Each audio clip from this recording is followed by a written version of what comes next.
I would request everybody कि आप सभी बच्चों के पास कॉपी पेन पेंसिल होनी चाहिए, ताकि जो भी इंपॉर्टेंट बातें हम लोग आपको बताएं उसको आप लोग बहुत अच्छे तरीके से नोट डाउन करते रहें। जो जीत जाते हैं सारे के सारे रिप्रेजेंटेटिव्स, ये अपना एक ग्रुप बनाते हैं जिसे गवर्नमेंट कहा जाता है। ये गवर्नमेंट क्या करती है दोस्तों, कंट्री को चलाने के लिए लॉज यानी कि रूल्स बनाती है, रेगुलेशंस बनाती है। लोगों के पास क्या होते हैं बेटा, लोगों के पास होते हैं विकल्प।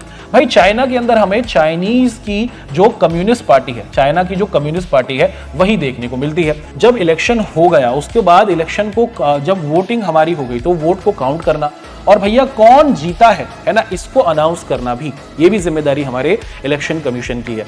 लेकिन अगर हम लोग बात करते हैं किस चीज की दोस्तों, अगर हम लोग बात करते हैं प्रोपोर्शनल रिप्रेजेंटेशन वाले सिस्टम में, इसके अंदर सीट्स उन्हीं को दी जाएंगे, विनर उन्हीं को अलाउड किया जाता है जिनके पास, आप देखते हैं दोस्तों कि जिनके पास सीटें, जिनके पास वोट्स भी ज्यादा होते हैं। हेलो हेलो हेलो, नमस्कार, आदाब, गुड इवनिंग दोस्तों, आप सभी का बहुत बहुत स्वागत है हमारी आज की एक और बहुत ही इंटरेस्टिंग, एक और बहुत ही जबरदस्त और एक और बहुत ही मच अवेटेड और मच डिमांडेड सेशन के अंदर क्लास 11th के हमारे प्यारे बच्चों के साथ बात करते हुए दोस्तों हम लोग आप सभी के सामने पेश करने जा रही हैं हमारा ये जो प्यारा सा आप देख रहे हैं विजय बैच। और इस विजय बैच के अंदर हम लोग क्या कर रहे हैं दोस्तों कि आप सभी के साथ जो आपके अलग अलग सब्जेक्ट्स हैं उसको डील कर रही हैं।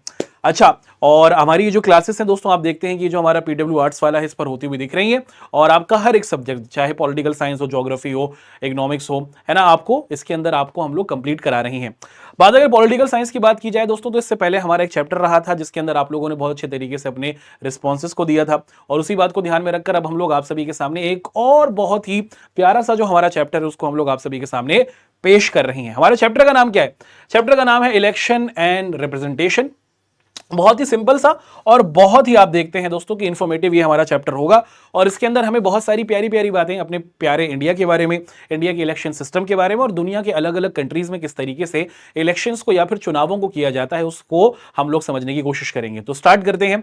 आई वुड रिक्वेस्ट एवरीबडी कि आप सभी बच्चों के पास कॉपी पेन पेंसिल होनी चाहिए, ताकि जो भी इंपॉर्टेंट बातें हम लोग आपको बताएं उसको आप लोग बहुत अच्छे तरीके से नोट डाउन करते रहें, और आप लोग अपने सामने किसी तरीके का कोई भी कंफ्यूजन बिल्कुल भी नहीं आने दें। चलिए स्टार्ट करते हैं, और सबसे पहले डिस्कशन करते हैं कि वो क्या टॉपिक्स होंगे जिनको हम लोग अपनी आज के इस क्लास में आप सभी के साथ डिस्कस करने वाले हैं, कि क्या क्या चीजों को हम लोग अपनी आज के इस क्लास में आप सभी के सामने रखेंगे। सबसे पहले हम लोग यही डिस्कशन करेंगे कि भैया ये रिप्रेजेंटेटिव क्या होते हैं, है ना, जिनको हिंदी में प्रतिनिधि कहा जाता है, ये लोग हैं क्या। या फिर अगर हम लोग बात करते हैं इलेक्शंस की, क्या इलेक्शंस सिर्फ हमें एक डेमोक्रेटिक कंट्री में होते हुए दिखते हैं, एक लोकतांत्रिक देश में होते हुए दिखते हैं, इस पर डिस्कशन करेंगे कि इलेक्शंस और डेमोक्रेसी के बीच में क्या रिलेशन है ना, और इस रिलेशन को हम लोग समझने की कोशिश करेंगे। फिर इसके बाद हम लोग समझेंगे कि इंडिया का इलेक्शन सिस्टम किस तरीके से रहा है। हमारी कंट्री के अंदर सबसे पहला इलेक्शन 1952 के अंदर होता है, और सबसे पहला ये जो हमारा इलेक्शन हुआ, और 1952 से लेकर 2024 तक जितने भी हमारे मेजरली इलेक्शंस हमें होते हुए दिखे हैं, चाहे वो स्टेट लेवल के इलेक्शन हो, चाहे लोकसभा के इलेक्शन हो, या फिर अगर हम लोग बात करते हैं हमारे जो लोकल लेवल के इलेक्शंस होते हैं, है ना, चाहे म्युनिसिपल कॉर्पोरेशन के हुए या पंचायत के हुए, ये एक सिस्टमैटिक तरीके से होते हैं। इसकी क्या हिस्ट्री रही है इसको हम लोग समझने की कोशिश करेंगे। फिर हम बात करेंगे कि भैया इस पूरे की पूरे इलेक्शन को कराने की जिम्मेदारी हमारे इलेक्शन कमीशन की रही है। इलेक्शन कमीशन क्या है, कब बना, क्यों बना, और इसकी क्या क्या रिस्पॉन्सिबिलिटीज हैं, इस पे समझने का हम लोग क्या करेंगे दोस्तों, एक तरीके से डिस्कशन करेंगे। फिर हम लोग जानेंगे कि भाई इलेक्शन कमीशन के रोल को, कि कैसे इलेक्शन कमीशन ने इंडिया के अंदर हमारी जो पूरी की पूरी डेमोक्रेसी है इसको मजबूत करने में बहुत बड़ा कॉन्ट्रीब्यूशन दिया है। इंडिया का इलेक्शन कमीशन अपने आप में एक बहुत चैलेंजिंग टास्क को करता है, और किस तरीके से इलेक्शन कमीशन पूरे तरीके से इंडिया के हर एक पार्ट के अंदर बहुत फेयर एंड फ्री इलेक्शंस कराता है, इसके पूरे के पूरे कॉन्सेप्ट को हम लोग समझेंगे। फिर हम लोग बात करेंगे कि why was the first past and post accepted in India. देखिए हमारी कंट्री के अंदर इलेक्शन कराने का एक पूरा का पूरा पैरामीटर है, एक पूरा का पूरा तरीका है, और इस पैरामीटर के अंदर अगर हम लोग देखें दोस्तों कि हम लोग एक पर्टिकुलर कॉन्सेप्ट को फॉलो करते हैं जिसे कहा जाता है फर्स्ट पास्ट दी पोस्ट सिस्टम, है ना, FP आप देखते हैं कि PS, है ना। अब हम लोग क्या करेंगे दोस्तों, ये जो हमारा फर्स्ट पास दी पोस्ट सिस्टम है ये क्या होता है, ये किस तरीके से काम करता है उसको देखेंगे, और हमारी कंट्री के अंदर एक चीज पर फोकस किया जाता है जिसे हम लोग कहते हैं यूनिवर्सल अडल्ट फ्रेंचाइजी, जिसे हिंदी में कहा जाता है सार्वभौमिक वयस्क मताधिकार। ये है क्या, इसको इंडिया ने क्यों अडॉप्ट किया और इसके अंदर इसको शामिल करने के क्या क्या रीजंस रहे थे उसको हम लोग देखेंगे। और उसी के साथ साथ इंडिया के अंदर हम लोग इलेक्शंस को किस तरीके से बेहतर बना सकते हैं, what are the major challenges जो हम अपनी कंट्री के अंदर इलेक्शंस के दौरान देखते हैं, उनको भी समझेंगे। तो इन 7 टॉपिक्स के अंदर बेसिकली ये 6th और ये 7वां टॉपिक है कि कैसे हम लोग अपने इलेक्शंस को बेहतर बना सकते हैं, वो क्या क्या लूप होल्स हमें अपने इलेक्शन के अंदर दिखते हैं, उनको हम लोग क्लियर करेंगे। तो कुर्सी की बेटी बांध लीजिए, बहुत अच्छे तरीके से दोस्तों हम लोग करने वाले हैं इस पहले से चैप्टर की हर एक बात को बहुत अच्छे तरीके से आपके सामने करेंगे डिस्कस, और बहुत जबरदस्त तरीके से इस चैप्टर को आपके सामने पेश करेंगे। स्टार्ट कर रहे हैं। सबसे पहले हम लोग समझ लेते हैं भैया, बात की जा रही है रिप्रेजेंटेशन की, है ना, प्रतिनिधि की। और सबसे पहले हमें समझना होगा, क्या समझना होगा दोस्तों, कि जब भी हम लोग बात करते हैं किसी ऐसी कंट्री के बारे में जिसमें हमें डेमोक्रेसी देखने को मिलती है या फिर जहां पर हमें लोकतंत्र देखने को मिलता है, हम ये कहते हैं कि इंडिया एक डेमोक्रेटिक कंट्री है। इंडिया डेमोक्रेटिक कंट्री क्यों है? क्योंकि हम अपने कंट्री के अंदर इलेक्शन होते हुए देखते हैं। होता है कि नहीं होता? जी हां, हम एक डेमोक्रेटिक कंट्री अपने आप को कह रहे हैं, एक लोकतांत्रिक देश कह रहे हैं। क्यों? क्योंकि हमारे यहां आप देखते हैं दोस्तों कि इलेक्शंस होते हैं या फिर चुनाव होते हैं, और इलेक्शंस के बीच से हम लोग क्या करते हैं दोस्तों कि हम ना कुछ अपने लीडर्स या फिर कुछ अपने रिप्रेजेंटेटिव्स चुनते हैं। अरे होता है कि नहीं होता है ऐसा? जी हां, हमारी कंट्री के अंदर हर 5-5 साल के बाद आपको अलग अलग स्टेजेस के इलेक्शंस होते हुए दिखते हैं। हमें स्टेट के इलेक्शंस होते हुए दिखते हैं, आप देखते हैं कि हमें सेंटर के या फिर लोकसभा के इलेक्शंस होते हुए दिखते हैं, या फिर लोकल स्टेट लेवल के जो हमारे इलेक्शंस होते हैं म्युनिसिपल कॉर्पोरेशन के या पंचायत के, वो भी होते हुए दिखते हैं। और इनके अंदर क्या होता है दोस्तों कि जो लोग हैं, जो सिटीजंस हैं कंट्री के, वो क्या करते हैं, अपने रिप्रेजेंटेटिव्स को चुनते हैं। और ये जो रिप्रेजेंटेटिव्स होते हैं या फिर ये जो हमारे लीडर्स होते हैं, ये क्या करते हैं दोस्तों, ये अपना एक ग्रुप बनाते हैं, और इसी ग्रुप को हम लोग क्या कहते हैं, इसी ग्रुप को हम लोग गवर्नमेंट कहते हैं। और यही गवर्नमेंट क्या करती है दोस्तों, यही गवर्नमेंट कंट्री को रन करती है, यही गवर्नमेंट कंट्री को चलाती है, या फिर यही गवर्नमेंट क्या करती है, कंट्री को चलाने के लिए रूल्स एंड रेगुलेशंस को बनाती है ना। तो बहुत अच्छे तरीके से देखा कि भैया इलेक्शन क्या है, कि इलेक्शन एक प्रोसेस है, इलेक्शन एक तरीका है जिसके जरिए हम लोग क्या करते हैं दोस्तों कि हम लोग ना अपने रिप्रेजेंटेटिव्स चुनते हैं, और इन रिप्रेजेंटेटिव्स को हम लोग कहां भेजते हैं, या तो पार्लियामेंट में भेजते हैं अगर वो सेंटर की बात हो रही है पूरे देश के लिए, या फिर अगर वो हमारे स्टेट के इलेक्शन हुए तो उसके लिए हम लोग उनको असेंबली में भेजते हैं। और इसी को हम लोग रिप्रेजेंटेशन ऑफ द पीपल के नाम से भी जानते हैं, कि भैया लोग अपने में से कुछ लोगों को चुनते हैं, और ये चुने हुए लोगों को हम लोग रिप्रेजेंटेटिव या फिर प्रतिनिधि कहते हैं। और ये चुने हुए जो लोग होते हैं, ये जो जीते हुए लोग होते हैं, जिनको हम लोग लीडर्स या फिर रिप्रेजेंटेटिव्स कह रहे हैं, ये सारे जीते हुए लीडर्स अपना एक ग्रुप बनाते हैं, और इसी ग्रुप को हम लोग गवर्नमेंट कहते हैं। और यही गवर्नमेंट कंट्री को चलाती है, कंट्री को चलाने के लिए जो हमारे रूल्स एंड रेगुलेशंस है उसको बनाती है। बढ़ते हैं आगे। हमने रिप्रेजेंटेटिव क्या होता है वो तो समझा। अब इसी के साथ साथ आप देखें दोस्तों कि दोस्तों due to the huge population and large area, not all the citizens can participate directly, है ना। अब देखो कंट्री को चलाना है, कंट्री को चलाने के लिए आप देखें दोस्तों कि हम ये तो कहते हैं कि इंडिया एक डेमोक्रेटिक कंट्री और यहां पर सब इक्वल हैं। क्या सबको कंट्री को चलाने की जिम्मेदारी दी जा सकती है? ऐसा पॉसिबल ही नहीं है। हमारी पॉपुलेशन 140 करोड़ के आसपास पहुंच गई है कि 140 करोड़ लोग अब कंट्री को संभालेंगे, विच इज नॉट पॉसिबल, ये हो ही नहीं सकता। और इसीलिए हमने क्या किया दोस्तों कि इस बड़ी पॉपुलेशन के अंदर इलेक्शंस कराए जाते हैं। इलेक्शंस के जरिए लोग अपने में से ही कुछ लोगों को चुनते हैं, और ये चुने हुए रिप्रेजेंटेटिव्स क्या होते हैं दोस्तों, ये चुने हुए रिप्रेजेंटेटिव्स हमारी कंट्री को संभालते हैं, हमारी कंट्री को आगे बढ़ाते हैं, हमारी स्टेट्स को आगे बढ़ाते हैं, हमारे लोकल गवर्नमेंट को आगे बढ़ाते हैं। अब देखिए, while making law and talking taking decisions, so people choose representatives, क्योंकि भैया पूरी कंट्री को संभालने के लिए ऐसा नहीं हो सकता कि 140 करोड़ लोगों को सारी जिम्मेदारी दे दी जाए, क्योंकि ये पॉसिबल ही नहीं है। इसीलिए देश में होते हैं, हमारी कंट्री के अंदर आप देखिए डेमोक्रेटिक कंट्री के अंदर होते हैं इलेक्शंस के जरिए हम लोग अपने रिप्रेजेंटेटिव्स को चुनते हैं या फिर प्रतिनिधियों को चुनते हैं। ये रिप्रेजेंटेटिव्स क्या करते हैं दोस्तों, जो जीत जाते हैं सारे के सारे रिप्रेजेंटेटिव्स, ये अपना एक ग्रुप बनाते हैं जिसे गवर्नमेंट कहा जाता है। ये गवर्नमेंट क्या करती है दोस्तों, कंट्री को चलाने के लिए लॉज यानी कि रूल्स बनाती है, रेगुलेशंस बनाती है, और अगर कोई पुराना रूल और रेगुलेशन बना हुआ है तो उसमें अमेंडमेंट या फिर बदलाव किया जाता है। और उसी के साथ साथ कंट्री को लेकर जो भी डिसीजंस होते हैं दोस्तों, आप देखते हैं कि ये हमारी गवर्नमेंट या फिर रिप्रेजेंटेटिव्स या फिर आप देखते हैं कि हमारी पीएम साहब लेते हैं, है ना। यहां तक की बात हमने आपके सामने डिस्कस की। अच्छा, अब अगर बात की जाती है रिप्रेजेंटेटिव्स की, ये जो हमारे प्रतिनिधि होते हैं, जो हमारे लीडर्स हमें देखने को मिल रहे हैं, इनके बीच में भी ना हमें दो तरीके की चीजें देखने को मिल जाती हैं। या फिर अगर हम लोग डेमोक्रेसी की बात करते हैं, डेमोक्रेसी को अगर हम लोग सिंपल सीधे शब्दों में समझने की कोशिश करते हैं, लोकतंत्र को अगर हम लोग बहुत ही सिंपल सीधे तरीके से आपके सामने पेश करते हैं, तो डेमोक्रेसी क्या है दोस्तों कि लोगों के जरिए ही लोगों के बीच में से आप देखते हैं कि उनके रिप्रेजेंटेटिव्स का आना है ना, इसी को हम लोग डेमोक्रेसी कहते हैं। कि एक ऐसी कंट्री जहां पर सब लोग इक्वल हैं, एक ऐसी कंट्री जहां पर किसी तरीके का कोई डिस्क्रिमिनेशन नहीं है, एक ऐसी कंट्री जहां पर कानून की नजर में सबको इक्वालिटी के साथ ट्रीट किया जाता है, चाहे वो किसी भी कास्ट, जेंडर या फिर सोशल ग्रुप या फिर रिलीजन से आते हो, सब कानून की नजर में सेम होते हैं, वही डेमोक्रेटिक कंट्री कहलाता है। और डेमोक्रेटिक कंट्री के अंदर हमें बहुत बड़े तौर पर आप देखते हैं दोस्तों की इलेक्शंस होते हुए दिखते हैं। अब दुनिया में ना हमारे पास डेमोक्रेसी को लेकर दो कॉन्सेप्ट देखने को मिलते हैं, एक कहलाता है डायरेक्ट डेमोक्रेसी और दूसरा कहलाता है इनडायरेक्ट डेमोक्रेसी। अब सवाल समझ में आ सकता है, आपके दिमाग में एक क्वेश्चन जरूर आ सकता है कि सर ये डायरेक्ट डेमोक्रेसी क्या है, ये इनडायरेक्ट डेमोक्रेसी क्या है। चलिए इसको एक एक कर हम लोग समझने की कोशिश करते हैं। जब भी हम लोग बात करते हैं डायरेक्ट डेमोक्रेसी, और इसको हिंदी में क्या कहा जाता है, प्रत्यक्ष लोकतंत्र। इसको हिंदी में क्या कहते हैं बेटा, इसको हिंदी में कहते हैं हम लोग प्रत्यक्ष लोकतंत्र, है ना।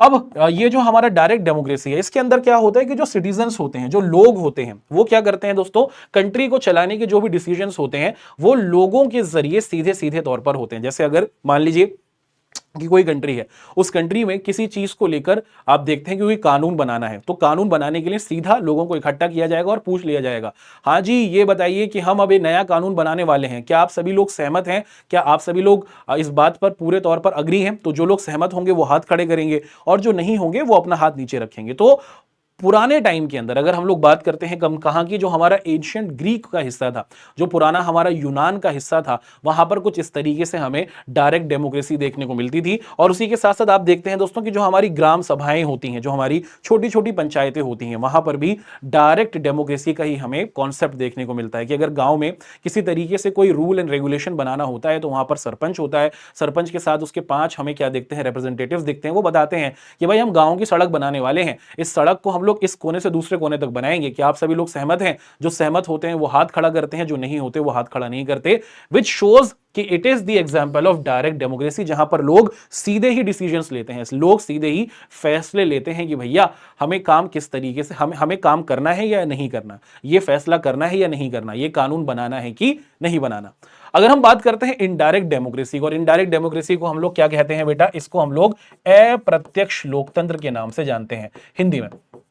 अब देखिए ये जो हमारे इनडायरेक्ट डेमोक्रेसी है, इसके अंदर क्या होता है कि इसके अंदर भी फैसले लिए जाते हैं, लेकिन इसके अंदर जो फैसले लिए जाते हैं वो लोग सीधे नहीं लेते हैं। इसके अंदर क्या होता है बेटा, इसके अंदर हम लेते हैं कि लोग अपने रिप्रेजेंटेटिव्स को चुनते हैं। जैसे हमारी कंट्री में देखो, हमारी कंट्री में क्या होता है बेटा, इलेक्शंस होते हैं, इलेक्शंस के जरिए हम लोग क्या करते हैं कि हम लोग अपने लीडर्स को चुनते हैं। हम लोगों ने इलेक्शंस, चुनाव के जरिए अपने लीडर्स को चुना, अपने रिप्रेजेंटेटिव्स को चुना, और ये जो हमारे रिप्रेजेंटेटिव्स हैं अब ये कंट्री को चलाने के डिसीजंस लेंगे, अब ये कंट्री को चलाने के रूल्स एंड रेगुलेशंस बनाएंगे।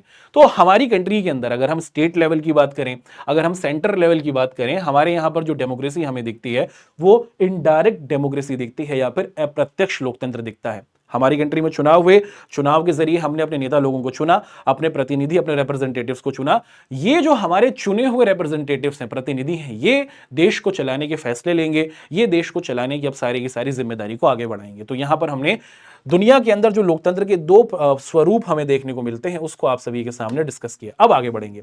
एक पॉइंट है जिसे कहा जा रहा है कि इलेक्शन और डेमोक्रेसी, क्या ये सही है, क्या ये जुड़ी हुई है, क्या ये एक ही चीज है, इसको हम लोग यहां पर आप सभी के सामने रखते हैं और हर एक पॉइंट को बहुत अच्छे तरीके से समझने की कोशिश करते हैं। देखिए अगर देखा जाए कि both election and democracy are two sides of coin. देखिए अगर हम लोग समझने की कोशिश करें कि इलेक्शंस और डेमोक्रेसी ये जो है ना, ये एक ही सिक्के के दो पहलू हैं। सर ये कैसा है, ये हमें बताइए। अब देखिए यहां पर अगर हम लोग समझने की कोशिश करें, ऐसा हो सकता है, ध्यान से सुनिएगा दोस्तों, कि अगर हम बात करें कि अगर हम बात कर रहे हैं कि भैया इलेक्शन है और उसी के साथ साथ हमें देखने को मिल रहा है कि डेमोक्रेसी है। अब ऐसा हो सकता है दोस्तों कि कोई कंट्री है जहां पर डेमोक्रेसी ना हो मगर वहां पर इलेक्शंस होते हो। सर क्या ऐसा कोई कंट्री है? जी हां, ऐसी एक कंट्री हमें देखने को मिलती है और इसको हम लोग क्या कहते हैं बेटा, इसको हम लोग चाइना के नाम से जानते हैं। हमारे पास में ही चाइना है ना।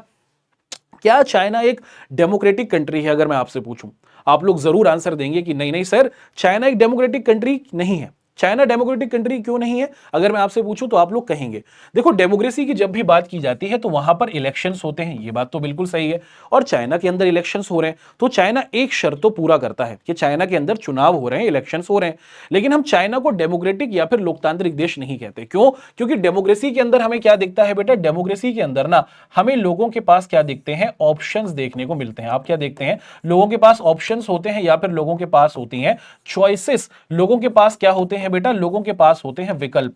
भाई चाइना के अंदर हमें चाइनीज की जो कम्युनिस्ट पार्टी है, चाइना की जो कम्युनिस्ट पार्टी है वही देखने को मिलती है, और इसी पार्टी के लोग हर साल इलेक्शन में खड़े होते हैं, यही लोग चुनाव जीतते हैं, इलेक्शन जीतते हैं और फिर कंट्री को चलाते हैं। 1949 से आज तक चाइना के अंदर अगर हम लोग देखें यही सिस्टम हमें चलता हुआ दिख रहा है।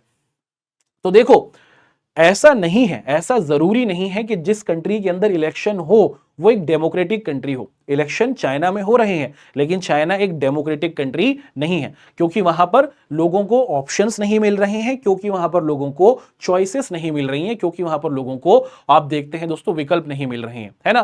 तो डेमोक्रेसी और उसी के साथ साथ जो हमारा आप देखते हैं कि जो इलेक्शन है वो इंटर रिलेटेड है, एक ही सिक्के के दो पहलू हैं। ऐसा नहीं हो सकता, और ऐसा बहुत बार हमने देखा है कि डेमोक्रेटिक कंट्री हो, ऐसा नहीं हो सकता दोस्तों कि इलेक्शंस हो रहे हों, है ना, कि इलेक्शन तो हो रहे हैं लेकिन हम उसे डेमोक्रेटिक कंट्री कह देंगे, नहीं। चाइना का एग्जांपल हमारे सामने है कि डेमोक्रेसी नहीं है वहां पर, इलेक्शंस फिर भी हो रहे हैं, लेकिन वो एक फेयर एंड फ्री इलेक्शंस नहीं है, लोगों को ऑप्शंस नहीं मिल रहे हैं, लोगों को चॉइस नहीं मिल रही है। डेमोक्रेसी के अंदर तो लोगों को ऑप्शंस मिलते हैं, इसको पसंद कर लो, इसको अपना रिप्रेजेंटेटिव बना लो, इस पार्टी को चुन लो, है ना। और वहीं अगर बात की जाए दोस्तों की बहुत बार हमें देखने को मिलता है कि कोई डेमोक्रेटिक कंट्री है, और उस डेमोक्रेटिक कंट्री के अंदर अगर आप लोग देखें, दुनिया की किसी भी डेमोक्रेटिक कंट्री को अगर तुम देखो, अमेरिका की बात करो, चाहे तुम इंडिया की बात करो, चाहे तुम बात करते हो जापान की, है ना, चाहे तुम बात करते हो फ्रांस की, चाहे तुम बात करते हो दोस्तों जर्मनी की, ये सभी कंट्रीज डेमोक्रेटिक हैं। हाँ सर, ये सभी कंट्रीज डेमोक्रेटिक हैं। क्यों? क्योंकि यहां पर इलेक्शंस होते हैं। क्या यहां पर लोगों को ऑप्शंस मिलते हैं? हाँ, यहां पर बहुत सारे ऑप्शंस मिलते हैं, लोगों को अलग अलग पार्टीज, अलग अलग लोग मिलते हैं, और लोग जिसको पसंद करते हैं उसे अपना रिप्रेजेंटेटिव बना लेते हैं, है ना। तो ये पॉइंट बहुत ज्यादा कॉम्प्लिकेटेड हो जाता है बच्चों के लिए समझना। तो ऐसा नहीं है कि हर कंट्री जहां पर इलेक्शन होगा वो डेमोक्रेटिक होगी। एग्जाम्पल के तौर पर चाइना, इलेक्शंस तो हो रहे हैं लेकिन डेमोक्रेसी वहां नहीं है, और ऐसा हर कंट्री में होगा, ऐसा हर कंट्री में होगा कि जहां पर डेमोक्रेसी है वहां पर इलेक्शंस होते ही होंगे, जैसे इंडिया में हमें देखने को मिल रहा है ना। बहुत जबरदस्त बात हमें यहां पर देखने को मिलती है। अच्छा, बात की जाए दोस्तों कि democracy without election is incomplete, democracy has no importance without election. देखिए, अगर ये बात की जाए कि भैया एक कंट्री है जहां पर डेमोक्रेसी है, हम ये कह रहे हैं कि एक कंट्री है, उस कंट्री के अंदर ये कहा जा रहा है कि डेमोक्रेसी है, लोकतंत्र है, लेकिन वहां इलेक्शंस नहीं होते, लोगों को वोट देने का मौका नहीं मिलता, तो क्या आप उसे एक डेमोक्रेटिक कंट्री कहेंगे? आप सभी को पता है कि उसको हम लोग डेमोक्रेटिक कंट्री नहीं कह सकते। भाई डेमोक्रेसी की तो जान ही है, डेमोक्रेसी की तो पहचान ही इलेक्शंस होते हैं, और इलेक्शंस भी किस तरीके से कि लोगों को ऑप्शंस मिलने चाहिए, ऐसा ना हो जैसा चाइना वाली कहानी हमें देखने को मिलती है। अब इलेक्शन सिस्टम इन इंडिया, हमारे इलेक्शन सिस्टम जो है, हमारी कंट्री के अंदर जो इलेक्शन का सिस्टम हमें देखने को मिलता है, इसको हम लोग अच्छे तरीके से गो थ्रू करते हैं और इसकी कहानी को हम लोग डिटेल से समझने की कोशिश करते हैं। The system of conduct the election has been described in constitution of India. हमारे देश का जो कॉन्स्टिट्यूशन है, जिसको हम लोग लेक्चर जो हमारा पिछला हुआ था उसमें अच्छे तरीके से समझ कर आए हैं किस तरीके से बनाया गया है। हमारे देश का संविधान, हमारे देश का कॉन्स्टिट्यूशन बता चुका है और बता दिया गया है कि देश के अंदर किस तरीके से इलेक्शंस कराए जाएंगे, और इलेक्शन कराने के लिए क्या क्या पूरे पूरे प्रोसीजर हैं, किस किस तरीके से चीजों को फॉलो करना है, देश के संविधान में उस चीज को रखा गया है। From this the constitution of the authority election commission and the rules have been describe. भैया जैसे अगर आप लोग देखें कि आप लोग किसी ना किसी बोर्ड से रिलेटेड होंगे, हमारे साथ बहुत सारे बच्चे हैं जो सीबीएसई बोर्ड से जुड़े हुए होंगे, हमारे साथ बहुत से बच्चे हैं जो स्टेट बोर्ड से होंगे, कुछ बच्चे बिहार बोर्ड के होंगे, है ना, कुछ बच्चे हमारे यूपी बोर्ड के होंगे, कुछ बच्चे हमारे एमपी बोर्ड के होंगे, कुछ राजस्थान के होंगे, कुछ झारखंड के होंगे, कुछ छत्तीसगढ़ के होंगे। अब ध्यान देने वाली बात यह है क्या अगर हम ये कहते हैं कि भाई आप सीबीएसई बोर्ड के हैं, अगर हम ये कहते हैं कि आप यूपी बोर्ड से हैं, अगर हम ये कहते हैं कि आप झारखंड बोर्ड से हैं, तो इसका मतलब क्या है? इसका मतलब है कि आपके बोर्ड की रिस्पॉन्सिबिलिटी है क्या कराना? आपके बोर्ड की रिस्पॉन्सिबिलिटी है आपके एग्जाम को कराना, है ना? कि आपका एग्जाम हो बिल्कुल फ्री एंड फेयर एग्जाम हो, किसी तरीके की कोई चीटिंग ना हो, जो डिजर्विंग बच्चा है उसी को अच्छे नंबर मिले और किसी तरीके की कोई गड़बड़ी ना हो। तो ये रिस्पॉन्सिबिलिटी आपकी किसकी होती है बेटा? आप सभी को पता है, आपके बोर्ड की होती है। ऐसी ही कंट्री के अंदर इलेक्शन कराने की जिम्मेदारी किसकी है भाई? ऐसी ही कंट्री के अंदर इलेक्शन कराने की जिम्मेदारी हमारे इलेक्शन कमीशन की है। समझ में आया? तो जैसे आपके एग्जाम्स को कंडक्ट कराने की जिम्मेदारी आपके स्टेट बोर्ड्स या फिर आपके सेंट्रल बोर्ड सीबीएसई की है, वैसे ही कंट्री के अंदर इलेक्शंस हो, चुनाव बिल्कुल फेयर तरीके से हो, किसी गड़बड़ी के साथ ना हो, इसको कराने की जिम्मेदारी हमारे इलेक्शन कमीशन की हमें देखने को मिलती है। और अगर बात की जाए दोस्तों कि हमारा इलेक्शन कमीशन हमें कब बनता हुआ देखने को मिलता है, 1950 में आप देखते हैं कि इंडिया का इलेक्शन कमीशन बनता है। और इलेक्शन कमीशन 1950 में बनने के बाद इंडिया का सबसे पहला जो लोकसभा का और जो हमारे आप देखते हैं कि जो स्टेट असेंबली के इलेक्शंस थे वो 1952 में कंट्री का पहला इलेक्शन कराया जाता है। ठीक, अब देखिए, according to the article 324 of the constitution of India there will be an independent election commission. हमारे देश का संविधान ये बताता है कि जो हमारा इलेक्शन कमीशन होगा ना, वो पूरे तौर पर इंडिपेंडेंट है। वो ना तो गवर्नमेंट के अंडर आता है, ना वो आप देखते हैं कि प्राइम मिनिस्टर के अंडर आता है, ना वो प्रेसिडेंट के अंदर आता है। एक पूरी इंडिपेंडेंट आप देखते हैं कि एजेंसी है, एक पूरी इंडिपेंडेंट ऑर्गेनाइजेशन है जिसकी जिम्मेदारी है कि भाई तुम फेयर एंड फ्री इलेक्शन कराओ। अगर हमारी इलेक्शन कमीशन को प्रेसिडेंट के अंदर अंडर रखा जाता, प्राइम मिनिस्टर के अंडर रखा जाता, तो ऐसा हो सकता था कि प्रेसिडेंट प्राइम मिनिस्टर इनको इन्फ्लुएंस कर सकते थे, इलेक्शंस को अपनी मनमर्जी से करा सकते थे। लेकिन हमारे देश का आर्टिकल 324 ये बताता है कि हमारा जो इलेक्शन कमीशन होगा वो पूरे तौर पर इंडिपेंडेंट होगा और उस पर कोई भी किसी भी तरीके का कोई कंट्रोल नहीं किया जा सकता। और election commission consisting of 3 members, 1 chief election commissioner होगा हमारे इलेक्शन कमीशन में, एक तो होगा दोस्तों एक चीफ कमिश्नर, और उसके साथ साथ 2 हमारे क्या होंगे इलेक्शन कमिश्नर, है ना? एक तो चीफ इलेक्शन कमिश्नर होगा, है ना, जिससे जो सबसे बड़ा हेड होगा इलेक्शन कमीशन का, और उसके बाद हमें 2 उनके सबऑर्डिनेट्स देखने को मिलते हैं जो कहलाते हैं 2 इलेक्शन कमिश्नर। और अगर देखा जाए, पूछा जाए कि इंडिया के अंदर सबसे पहले जो हमारे इलेक्शन कमिश्नर बनाए गए थे, चीफ इलेक्शन कमिश्नर, वो थे सुकुमार सेन, और इन्होंने इंडिया का सबसे पहला इलेक्शन कंडक्ट करवाया था, जो अपने आप में ही बहुत डिफिकल्ट टास्क था। तुम इमेजिन करो 1950 के आसपास का इंडिया, उस टाइम का इंडिया जिस टाइम पर इंडिया की पॉपुलेशन बहुत ज्यादा गरीबी में फंसी हुई थी, उस टाइम का इंडिया जहां पर अधिकतर लोग पढ़े लिखे नहीं थे, उस टाइम का इंडिया जिसको 200 सालों से भी ज्यादा समय तक गुलामी के बाद आजादी मिली थी, उस टाइम का इंडिया जहां के सोसाइटी के अंदर हमें बहुत बड़े तौर पर डिस्क्रिमिनेशन देखने को मिलता है, उस टाइम का इंडिया जहां पर आजादी तो मिली थी लेकिन हमें देखने को मिलता है कि जो पीस और हार्मनी थी वो एक कम्युनल वे में टूट गई थी, लोग एक दूसरे पर अटैक कर रहे थे रिलीजन के नाम पर, और है ना, ये तरीके की सिचुएशन थी। उस माहौल के अंदर इलेक्शन कराना, फेयर एंड फ्री इलेक्शन कराना, इंडिया के अधिकतर जो कमजोर लोग थे, जो पढ़े लिखे नहीं थे, उनको समझाना इलेक्शन का प्रोसेस क्या होता है, दुनिया का सबसे चैलेंजिंग टास्क आप कह सकते हैं दोस्तों, जिसको सुकुमार सेन जी ने बहुत बहुत बहुत ही आप देखते हैं खूबसूरती के साथ अदा किया था, है ना। इन सारी परेशानियों के होने के बाद भी बहुत ही अच्छे तरीके से इस इलेक्शन को कराया गया और बहुत ही सिस्टमैटिक तरीके से बिल्कुल fair and free elections India के शुरुआती टाइम ड्यूरेशन और उसके बाद भी हमें होते हुए देखने को मिलते हैं। आगे बढ़ते हैं। अब यहां से हमारा ये जो रोल है भैया, रोल किसके बारे में बात हो रही है? बात हो रही है इलेक्शन कमीशन की रिस्पॉन्सिबिलिटीज और इनके द्वारा किए जाने वाले कामों के बारे में कि what are the works which are being done by the election commission. Election commission आखिर कौन कौन से कार्य करता है, क्या क्या इसकी रिस्पॉन्सिबिलिटीज हैं, क्या क्या इसका कॉन्ट्रीब्यूशन इंडिया की डेमोक्रेसी को आगे बढ़ाने में रहा है। देखा जाए कि सबसे पहली जिम्मेदारी है कि भैया तुम इलेक्शन कराओ, है ना। इलेक्शन कमीशन की जिम्मेदारी है कि तुम्हें इलेक्शंस कराने हैं, कंडक्ट करवाने हैं इलेक्शंस, और ऑर्गेनाइज करना है क्या दोस्तों कि आपको हमारे जो पार्लियामेंट के इलेक्शंस होंगे, लोकसभा के इलेक्शंस होंगे, वो उसी के साथ साथ जो हमारे स्टेट लेजिस्लेचर के, जो हमारी विधानसभाओं के या फिर जो हमारे असेंबलीज के इलेक्शंस होते हैं वो, और उसी के साथ साथ प्रेसिडेंट वाइस प्रेसिडेंट के जो इलेक्शंस होंगे, सारी की सारी जिम्मेदारी इलेक्शन कमीशन के जरिए दी गई है, इलेक्शन कमीशन को दी गई है। और इलेक्शन कमीशन इन सारे इलेक्शंस को कंट्री के अंदर बहुत ही सिस्टमैटिक तरीके से, बिल्कुल फेयर एंड फ्री तरीके से कराता है। अच्छा, इनको जिम्मेदारी दी गई है कि तुम्हें कुछ सेट ऑफ रूल्स करने होंगे, है ना। देखो कोई भी चीज अगर रूल्स के साथ होती है तो वो बिल्कुल सिस्टमेटिक तरीके से होती है। मान लीजिए कि अगर कोई आप गेम खेल रहे हैं और उस गेम के अंदर कोई रूल नहीं है, तो भाई आप देखते हैं दोस्तों कि उस खेल को खेलना बहुत ज्यादा डिफिकल्ट हो जाएगा। कब कौन सा प्लेयर आउट होगा, कब कौन से प्लेयर की क्या आप देखते हैं कि उसको चांस मिलेगा। जब रूल्स सेट होते हैं, जब चीजें पूरे तौर पर आप देखते हैं कि डिफाइन होती है कि कब फाउल होगा, कब आप देखते हैं दोस्तों कि अगर कोई प्लेयर कोई गलत एक्शन कर देगा तो उसके खिलाफ एक्शन लिया जा सकता है। जब स्पोर्ट्स के अंदर हर एक चीज डिटरमिन तरीके से एक्सप्लेन होती है तो वो खेल बहुत सही तरीके से होता है। कुछ इसी तरीके से अगर इलेक्शन कराना है तो उसके लिए जरूरी है कि हमें क्या चाहिए होगा, हमें कुछ सर्टेन गाइडलाइंस चाहिए होंगी, हमें कुछ रूल्स चाहिए होंगे।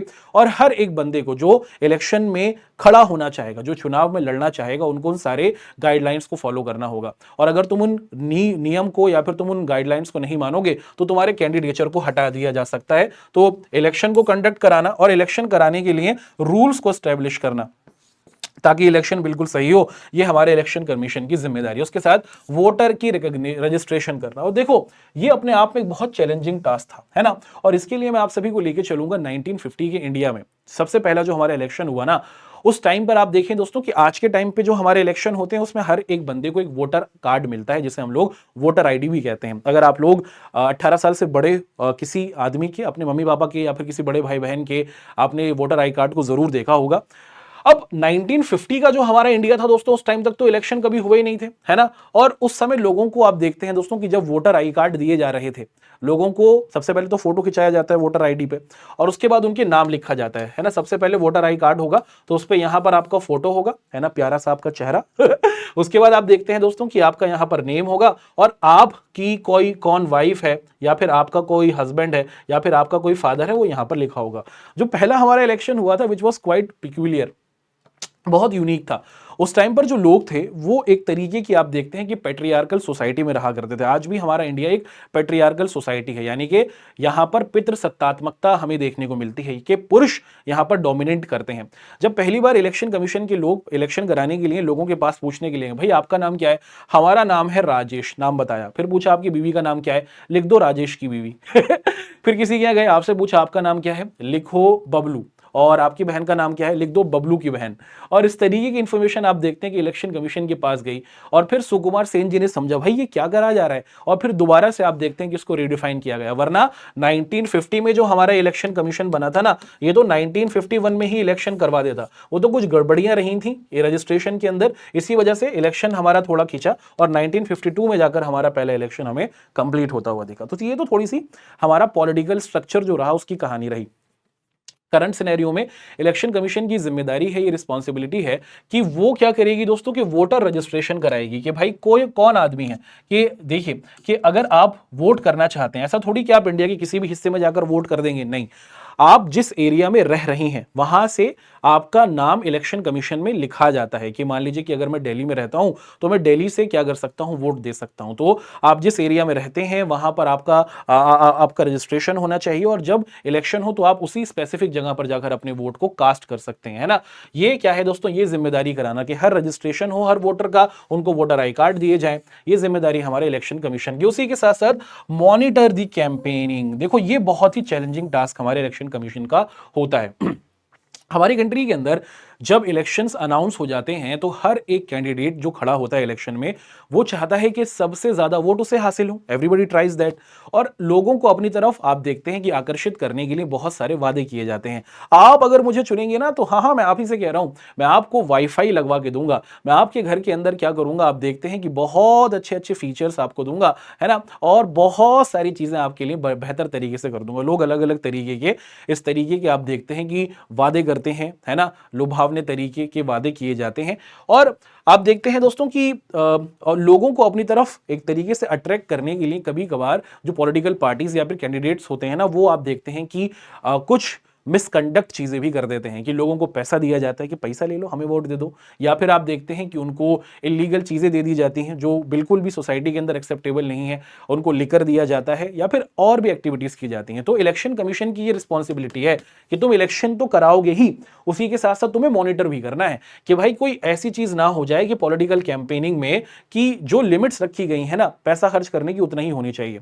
अगर हम लोग बात करते हैं दोस्तों कि अगर हमारी कंट्री के अंदर लोकसभा का इलेक्शन होगा या फिर सेंटर लेवल का इलेक्शन होगा तो उसमें कोई कैंडिडेट 25 लाख तक का ही खर्चा कर सकता है। और उसी के साथ साथ अगर हम लोग बात करते हैं कि जो हमारे स्टेट के इलेक्शंस होंगे, है ना, जो हमारे विधानसभा के इलेक्शन होंगे, उसमें पर कैंडिडेट मात्र 10 लाख तक का ही खर्चा कर सकता है ना। लेकिन लोग कर जाते हैं इससे भी ज्यादा, ऐसा थोड़ी कि 25 लाख तक ही रहता है, अरे बड़ी बड़ी लंबी लंबी रैलियां होती हैं। तो ये इलेक्शन कमीशन की जिम्मेदारी है कि वो देखे कि जितनी लिमिट्स हैं उतने पे ही चीजें की जा रही हैं, कोई इलीगल एक्टिविटी वोटर्स को अपनी तरफ ध्यान दिलाने के लिए तो नहीं की जा रही। This is also the responsibility of election commission.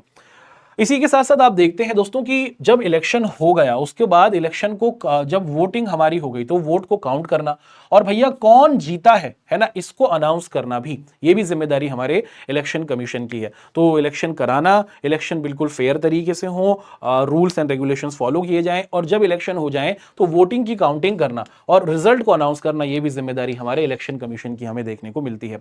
उसी के साथ साथ इंश्योर फेयरनेस, इंश्योर फेयरनेस का मतलब है ये सबसे बड़ी रिस्पॉन्सिबिलिटी है कि ऐसा ना हो कि अगर इलेक्शन हो रहा है तो करंट गवर्नमेंट क्या करे दोस्तों, आप देखते हैं कि इलेक्शन को इन्फ्लुएंस करे, या फिर ऐसा ना हो कि जो अगर हमारे करंट टाइम के अंदर आपको मिनिस्टर्स दिख रहे हैं या फिर कोई ऐसी पोजीशन पर आपको इंसान दिख रहा है जो इलेक्शन को अपने तरीके से फेवर कर सकता है, या फिर कहीं पर मसल पावर के जरिए, मसल पावर के जरिए मतलब लोगों को डरा धमका कर इलेक्शन अपनी तरफ कराया जा रहा है, इसकी पूरी जिम्मेदारी आप देखते हैं कि लोग बिल्कुल बिना किसी डर के किसी को वोट चुने, अपना वोट दें, किसी तरीके की कोई गड़बड़ी ना हो, है ना, और विदाउट किसी बायसनेस के साथ आप देखते हैं दोस्तों कि इलेक्शन कराया जाए, इसकी जिम्मेदारी भी हमारे इलेक्शन कमीशन की होती है। और इलेक्शन कमीशन इस काम को बहुत ही आप देखते हैं दोस्तों कि बेहतरीन तरीके से हमारे सामने प्रेजेंट करता है।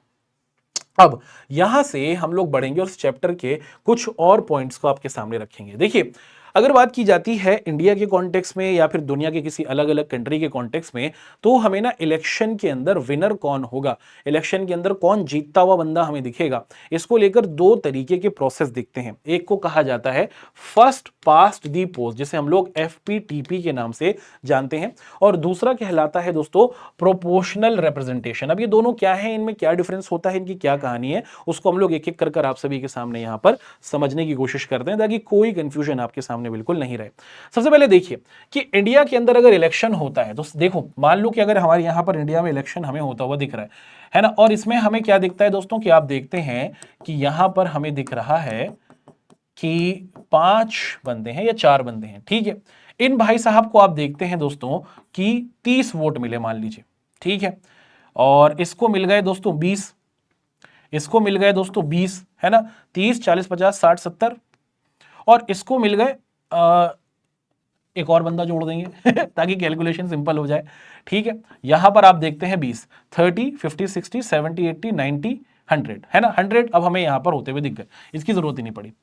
अब देखिए, मान लीजिए कि कोई इलाका हुआ यहां पर, उस तरीके से हमें ऐसा इलेक्शन होता हुआ दिखा कि 4 कैंडिडेट थे, ये कैंडिडेट ए है, ये बी है, ये सी है और ये डी है। अब अगर मैं आपसे पूछूं कि हु विल बी विनर, कौन जीता, आप कहेंगे कि सर ए वाला बंदा जीता क्योंकि उसको 30 वोट मिले हैं। और इसी को हम लोग क्या कहते हैं बेटा, इसी को हम लोग फर्स्ट पास्ट दी पोस्ट सिस्टम के नाम से जानते हैं कि इंडिया के अंदर जो इलेक्शन होते हैं वो यही होते हैं कि सबसे ज्यादा वोट किसने हासिल कर लिए उसी को हम लोग विनर अनाउंस करते हैं, उसी को हम लोग विनर कहते हैं। अगर ध्यान से देखा जाए तो इसको 30 वोट तो मिले हैं, अगर आप ध्यान से देखें इसको 30 वोट तो मिले हैं, हालांकि इसको 60 वोट नहीं मिले हैं, इसको 60 लोगों ने पसंद नहीं किया है। लेकिन सिस्टम यह है इंडिया के अंदर कि जो सबसे ज्यादा वोट हासिल कर लेता है, सेकंड बंदे से जो सबसे ज्यादा वोट हासिल कर लेता है, उसी को हम लोग क्या कहते हैं बेटा, उसी को हम लोग विनर अनाउंस करते हैं। और यही FPTP फर्स्ट पास दी पोस्ट सिस्टम कहलाता है ना। अब इसके पीछे क्या होता है दोस्तों कि इसके अंदर अगर हम देखें कि जो विनर होता है उसको आप देखते हैं कि हर कॉन्स्टिट्यूएंसी से हमें आता हुआ दिखता है। अगर हम इंडिया के कॉन्टेक्स्ट में बात करें लोकसभा के संदर्भ में, तो जो हमारा पूरा का पूरा लोकसभा है उसको आप देखते हैं कि हमने 545 सीटों के अंदर डिवाइड किया हुआ है। यानी कि हमारे लोकसभा के अंदर सेंटर का जो हमारा इलेक्शन होता है उसमें से 545 सीट्स हमें रिजर्व की गई हैं, जिसमें से 2 सीट्स एंग्लो इंडियंस के लिए रिजर्व हैं। एंग्लो इंडियंस जिनके पेरेंट्स यूरोपियन थे लेकिन वो इंडिया के अंदर पैदा हुए हैं। तो बेसिकली 543 सीट्स पर हमें इलेक्शंस होता हुआ दिखता है और इन्हीं 543 हिस्सों को हम लोग कॉन्स्टिट्यूएंसीज या फिर आप देखते हैं कि विधानसभा के निर्वाचन क्षेत्र, लोकसभा के निर्वाचन क्षेत्र कहते हैं, है ना। अब इसमें जो हमारा ये first past the post system होता है, इसमें बहुत आसानी के साथ हम लोग विनर देख सकते हैं कि भैया कौन जीता है। कि अलग अलग कॉन्स्टिट्यूएंसीज हैं 545, इनमें मान लो कि अगर हर कॉन्स्टिट्यूएंसी से 4 5 10 15 लोग खड़े हैं, जिसको सबसे ज्यादा वोट मिले हैं वो बंदा जीत गया। तो first past the post system में विनर कौन होता है वो आसानी से ढूंढा जा सकता है। सबसे ज्यादा वोट जिसे मिले हैं वो बंदा विनर है, ये पता चल जाता है।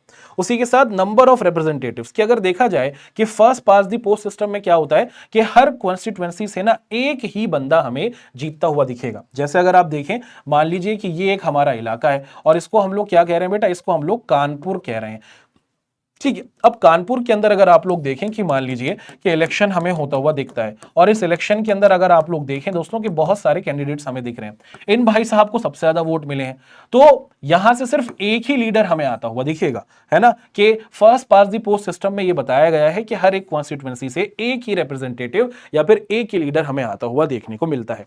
उसी के साथ साथ जो विनिंग आप देखते हैं दोस्तों, जो क्राइटेरिया होता है candidate with have the most votes, कि जिस बंदे को सबसे ज्यादा वोट मिले होते हैं वो बंदा जीत जाता है ना। जिस बंदे को सबसे ज्यादा वोट मिले होते हैं वो बंदा जीत जाता है। अब चाहे उसको 50% से भी कम वोट मिले हो, वो बंदा भी जीत जाएगा। जैसे हम लोग यहीं पर देखें दोस्तों, है ना, यहां पर अगर हम लोग देखें कि 4 थे, इनमें से पहला जो हमारा कैंडिडेट था इसको सिर्फ 30 वोट्स मिले हैं, है ना।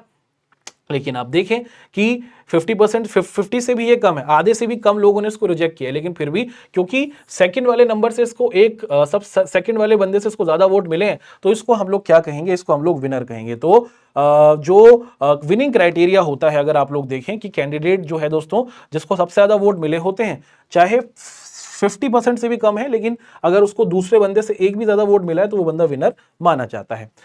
इसके साथ साथ कुछ हमारे और पॉइंट्स है जिसको हम लोग यहां पर देखेंगे कि अगर हम लोग बात करते हैं दोस्तों रिप्रेजेंटेशन की, कि often benefits larger parties, smaller parties में भी अनड्रेस्ड। देखो ऐसा होता है कि जहां पर आप देखते हैं कि first past the post system होता है, ऐसी कंट्रीज के अंदर जो ज्यादा बड़ी पार्टी होती है ना, उन्हीं पार्टी के रिप्रेजेंटेटिव जीतते हैं। जैसे इंडिया में इलेक्शन हुआ, अब इलेक्शन के अंदर आप देखें कि बड़ी पार्टी है, बीजेपी है, कांग्रेस है, आम आदमी पार्टी है, इनकी तरफ से अगर कोई कैंडिडेट खड़ा होगा तो लोग अनविलिंगली ही उनको वोट दे आएंगे, चाहे वो उनका नाम भी नहीं जानते, भैया इस पार्टी का है, जाके उसको वोट दे आएंगे, है ना। और जो छोटी पार्टी के, स्मॉलर पार्टी के लोग हों, उनको ज्यादा वोट नहीं मिलते हैं। तो एक ये चीज भी हमें आप देखते हैं कि first past the post system के अंदर देखने को मिलती है। गवर्नमेंट की अगर बात की जाए, can lead to the majority government, की अगर देखा जाए कि first past the post system के अंदर किस तरीके की गवर्नमेंट बनती है, गवर्नमेंट बनती है इनकी जो मेजॉरिटी हासिल कर लेते हैं। जैसे अगर हम लोकसभा के कॉन्टेक्स्ट में देखें, मेजॉरिटी हासिल करने के लिए 272 मेंबर्स चाहिए, तो जो पार्टी के 272 मेंबर्स जीत जाएंगे वो गवर्नमेंट को फॉर्म करती है ना। तो first past the post system में सबसे ज्यादा जिनके साथ ही जीतते हैं वो आसानी से गवर्नमेंट को फॉर्म कर लेते हैं। कॉम्प्लेक्सिटी की बात की जाए कि यह प्रोसेस बहुत सिंपल होता है, बहुत इजी होता है, कोई भी समझ सकता है कि अगर 15 लोग खड़े हैं, जिसको सबसे ज्यादा वोट मिले हैं वो विनर है। इससे सिंपल क्या होगा, और इंडिया ने इस सिंपल प्रोसेस को अपने यहां पर इनकलकेट या फिर इसको अपने प्रोसेस में, अपने इलेक्शन सिस्टम में रखा हुआ है। और वोटर का इंपैक्ट, कि voter for losing candidate do not affect the result, के आप देखते हैं कि वोटर की इतनी ज्यादा रिलेवेंस इसके अंदर नहीं होती है ना। वोटर की इंपॉर्टेंस तो है, लेकिन कंपैरेटिवली टू जो हमारा दूसरा वाला पॉइंट है, इसके कंपैरिजन में थोड़ी कम होती है। कैसे, चलिए अब हम लोग इसको समझने की कोशिश करते हैं। अब इलेक्शन का एक तरीका जो है, जो हमें देखने को मिला, जो इंडिया के अंदर रखा गया है, उसे हम लोग फर्स्ट पास दी पोस्ट सिस्टम कह रहे हैं, जिसको हमने अच्छे तरीके से समझा। दूसरा कहलाता है प्रोपोर्शनल रिप्रेजेंटेशन। अब प्रोपोर्शनल रिप्रेजेंटेशन का मतलब क्या है दोस्तों, प्रोपोर्शनल रिप्रेजेंटेशन जो हमारा फर्स्ट FPTP है, इससे बिल्कुल अलग और बिल्कुल विरोधी हमें देखने को मिलता है, बिल्कुल अपोजिट हमें देखने को मिलता है। इसमें क्या होता है कि seats are allocated based on the percentage of the voters each party receives, कि अगर जो सीट्स दी जाती हैं, कि जो विनर होगा ना, वो इस बात पर डिपेंड करता है कि आपको कितने परसेंटेज की वोटिंग मिली है ना, कितने परसेंटेज की वोटिंग मिली। देखो अब यहां पर हमें ये समझना होगा ताकि कोई कंफ्यूजन आपके दिमाग में नहीं रहे और हर एक चीज आप लोग बहुत अच्छे तरीके से समझें। देखिए यहां पर अगर आप लोग ध्यान से देखें दोस्तों, कि दोस्तों एक इलेक्शन हमें होता हुआ दिखा और इसके अंदर हमें यहां पर आप देख रहे हैं, है ना, आप देखते हैं दोस्तों कि यहां पर हमें ये 4 मेंबर्स देखने को मिले, इनको 30% वोट मिले, इनको आप देखते हैं कि 20% वोटिंग मिली है, इनको आप देखते हैं कि 20% वोटिंग मिली है, और इनको भी 20% वोटिंग मिली है। अगर FTPT है ना, जो हमारा आप देखते हैं दोस्तों की है ना, FPTP फर्स्ट पास दी पोस्ट सिस्टम होता तो उसमें ये भाई साहब जिनको 30% वोट मिले हैं ये विनर हो गए और इनको लीडर बना दिया जाएगा, ये रिप्रेजेंटेटिव हो गए इस जगह के। चलो भैया मुबारक, तुम लीडर बन गए, 5 साल तुम संभालोगे। लेकिन अगर हम लोग बात करते हैं किस चीज की दोस्तों, अगर हम लोग बात करते हैं प्रोपोर्शनल रिप्रेजेंटेशन वाले सिस्टम में, इसके अंदर सीट्स उन्हीं को दी जाएंगे, विनर उन्हीं को अलाउड किया जाता है जिनके पास आप देखते हैं दोस्तों कि जिनके पास सीटें, जिनके पास वोट्स भी ज्यादा होते हैं, है ना। ऐसा नहीं है कि अगर आपने सबसे ज्यादा नंबर ऑफ आप देखते हैं दोस्तों की वोट्स हासिल कर लिए तो आपको विनर बना दिया जाएगा, नहीं। जो हमारा प्रोपोर्शनल रिप्रेजेंटेशन होता है उसमें अगर किसी को हम देखते हैं कि भैया अगर आपको सीट अलॉट की जा रही है कि अगर आप विनर बनेंगे तो इस बात पर विनर बनेंगे कि आपको सबसे ज्यादा वोट मिले होने चाहिए, है ना, परसेंटेज वाइज आपको सबसे ज्यादा वोट्स मिले होने चाहिए। ये बात बहुत इंपॉर्टेंट रही। Multiple representatives from larger area for the whole country. आप देखिए जो हमारा प्रोपोर्शनल रिप्रेजेंटेशन होता है इसके अंदर अगर इलेक्शन हो रहा है किसी एरिया के अंदर तो ऐसा हो सकता है कि अगर क्योंकि बड़ा एरिया है तो बहुत सारे अलग अलग रिप्रेजेंटेटिव्स भी, एक से ज्यादा रिप्रेजेंटेटिव्स भी हमें आते हुए देखते हैं। लेकिन एफटीपीटी के अंदर आप देखते हैं कि एक ही तरीके का एक ही रिप्रेजेंटेटिव आता है, एक ही बंदा जीतता है, लेकिन इसमें एक ही इलाके से बहुत सारे अलग अलग रिप्रेजेंटेटिव्स भी हमें आते हुए देखते हैं। Seats are distributed according to the each party share of the total vote, कि अगर सीट जो बांटी जाती हैं वो इस तरीके से बांटी जाती हैं कि हर पार्टी को कितने वोट शेयर मिले हैं। अगर किसी के पास ज्यादा वोट शेयर होंगे तो उनको ज्यादा सीट्स मिलेंगी, अगर किसी के पास कम वोट शेयर होंगे तो उनको कम सीटें मिलेंगी, है ना। ऐसा यहां पर हम देखने को मिल रहा है। इसी के साथ साथ अगर हम लोग देखें दोस्तों कि कुछ हमारे और पॉइंट्स हैं कि मोर एक्यूरेट इफेक्ट्स और डाइवर्सिटी ऑफ वोटर प्रेफरेंस के, ये जो हमारा आप देख पा रहे हैं कि सेकंड सिस्टम है ये काफी ज्यादा इफेक्टिव होता है। इसके अंदर रिग्रेसली हमें पता चलता है कि कौन सी पार्टी को कितने वोट मिले हैं परसेंटेज में, और उसी के हिसाब से जितने परसेंट वोट मिले हैं उतनी ही सीटें दी जाती हैं। मान लो कि अगर किसी पार्टी को 80% वोटिंग मिली है तो उनको 80 सीटें दे दी जाएंगी, है ना। ये सिस्टम इसमें रखा जाता है। After result in coalition government के, इस तरीके का जो सिस्टम होता है इसके अंदर अधिकतर हमें कोलिशन गवर्नमेंट देखने को मिलती है। ऐसा नहीं होता कि मेजोरिटी वाली गवर्नमेंट मिलती है, क्योंकि सबको परसेंटेज वाइज आप देखें दोस्तों कि किसी को आप देखते हैं कि मान लो अगर 20% वोट मिले हैं तो उनको 20 सीटें मिल जाएंगी, किसी को 10% मिले हैं वोट तो उनको 10 सीटें मिल जाएंगी, किसी को आप देखते हैं 15% वोट मिले हैं तो उन्हें 15 सीटें मिल जाएंगी। इस तरीके का जो सिस्टम होता है जिन कंट्रीज के अंदर, वहां पर हमें कोलिशन वाली गवर्नमेंट देखने को मिलती है ना। मिक्स या फिर आप देखते हैं गठबंधन की सरकारें इन देशों में हमें बनती हुई दिखती हैं। ये सिस्टम थोड़ा सा कॉम्प्लिकेटेड है ना। हमारे प्रीवियस सिस्टम से पहले जो हमने देखा कि जिसने सबसे ज्यादा वोट हासिल कर लिए वो जीत गया, लेकिन यहां पे वोटिंग के साथ साथ आप देखते हैं कि वोट तो हासिल करने ही, लेकिन परसेंटेज ऑफ वोटर्स आपको कितने पसंद कर रहे हैं ये भी जरूरी है, और उसी हिसाब से फिर विनर अनाउंस होता है। तो ये थोड़ा सा कॉम्प्लिकेटेड हमें सिस्टम देखने को मिलता है, और इसमें ऑलमोस्ट ऑल वोट्स कंट्रीब्यूट, कि एक एक वोट की काफी ज्यादा इसके अंदर वैल्यू हमें देखने को मिलती है कि अगर 1% कभी कम हो गया तो आप सीट यहां से हार सकते हैं। ये चीज यहां पर हमें देखने को मिली। अब एक सवाल आपके सामने आ सकता है कि सर ये दोनों सिस्टम हमारे सामने थे तो इंडिया ने आप देखते हैं कि first past the post system को ही काहे एक्सेप्ट किया। हम लोग दूसरे वाले सिस्टम की तरफ भी जा सकते थे, हमने उसको क्यों नहीं एक्सेप्ट किया। इसके पीछे वजह है कि जो सिस्टम था ना, ये हमारा first past the post system, ये एक सिंपल प्रोसेस रहा। आपके लिए समझना, लोगों के लिए समझाना, है ना, बहुत सिंपल है। 10 लोग खड़े हैं, जिसको दूसरे वाले बंदे से एक भी वोट ज्यादा मिला वो जीत गए, है ना, ये सिंपल है। उसी के साथ वोटर्स हैव क्लियर चॉइस, कि वोटर्स के पास क्लियर चॉइस है कि 10 लोग खड़े हैं, ये बंदा मुझे पसंद है, मुझे इसी को वोट देना है, तो एक सिंपल प्रोसेस है। The system is suitable for the country with large population, के इंडिया जैसी बड़ी और लार्ज पॉपुलेशन के लिए आप देखते हैं कि इस सिस्टम को एग्जीक्यूट कर पाना बहुत सिंपल था। और वोटर्स नो द कैंडिडेट्स, के इंडिया जैसे जो हमारे सिस्टम है, यहाँ पर हम लोग अपने एमपीज को जानते हैं, हम लोग अपने एमएलएस को जानते हैं, तो हमारे लिए एक तरीके से ये पूरा सिंपल तरीका है, और इसीलिए हमने अपनी कंट्री में first past the post system को एक्सेप्ट किया। अब सवाल आता है दोस्तों, हमारी कंट्री के अंदर जब इलेक्शंस होते हैं, जब चुनाव कराए जाते हैं, तो हम लोग यूनिवर्सल अडल्ट फ्रेंचाइजी की तरफ चलते हैं। जब हमारी कंट्री में इलेक्शंस हो रहे थे शुरुआती टाइम पर, तो 21 साल की एज तक के लोगों को वोट देने का मौका दिया जाता था। आज के टाइम पर यह क्या कर दिया गया, इसे हम लोग हिंदी में कहते हैं सार्वभौमिक, अरे भैया गलत लिख दिया, दोबारा लिखते हैं, है ना। इसे क्या कहा जाता है बेटा, इसे हम लोग हिंदी में कहते हैं सार्वभौमिक वयस्क मताधिकार। ये कहलाता है हमारा यूनिवर्सल अडल्ट फ्रेंचाइजी। इसका मतलब है कि अगर जब हमारा कंट्री आजाद हुई थी शुरुआती टाइम पर 21 साल तक की एज थी, बाद में इसको रिडिफाइन किया गया, थोड़ा चेंज किया गया। अब अगर आप 18 साल या फिर 18 साल से बड़े हैं, आप किसी भी कास्ट, किसी भी जेंडर, किसी भी रिलीजन ग्रुप कहीं से भी आते हैं, तो आप कंट्री के अंदर क्या कर सकते हैं, अपने नेता को चुन सकते हैं। तो राइट टू वोट, इसी को हमने क्या कहा, यूनिवर्सल अडल्ट फ्रेंचाइजी कहा, कि हमारी कंट्री में सार्वभौमिक वयस्क मताधिकार है। चाहे आप मेल हो, फीमेल हो, किसी भी रिलीजन से आते हो, किसी भी लैंग्वेज को बोलते हो, किसी भी कल्चर से आते हो, अगर आप इंडिया में हैं, 18 साल से बड़े हैं, इंडिया के सिटीजन हैं, तो आपको वोट देने का अधिकार मिलेगा विदाउट एनी डिस्क्रिमिनेशन। किसी भी कास्ट, किसी भी रिलीजन, किसी भी जेंडर, आपसे वोट देने का अधिकार आपसे नहीं छीना जा सकता।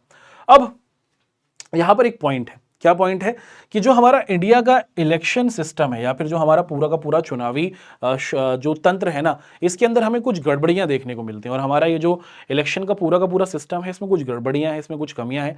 चलिए एक एक कर उन गड़बड़ियों को हम लोग समझने की कोशिश करते हैं। सबसे पहले आप देखें कि यहां पर हमें क्या दिख जाता है दोस्तों, हम लोग देखते हैं कि एक्सपेंसिव एक्सपेंडिचर ऑफ मनी। कि भैया गवर्नमेंट ने लिखा हुआ है कि आपको 25 लाख तक का ही खर्चा करना है लोकसभा के इलेक्शन में, 10 लाख रुपए आपको असेंबली के इलेक्शन में करनी है। क्या इतने ही खर्च होते हैं? आप सभी से अगर मैं पूछूं तो आप लोग बताएंगे नहीं नहीं सर, बहुत पैसा खर्च होता है ना, बहुत ज्यादा खर्च होता है, लिमिटलेस हो जाता है, जिसकी कोई हद ही नहीं है ना। इलेक्शन कमीशन हालांकि नजर रखती है, लेकिन फिर भी छुप छुपा कर आप देखते हैं कि Indian elections are world's most expensive elections. बहुत पैसा यहां पर खर्च होता है।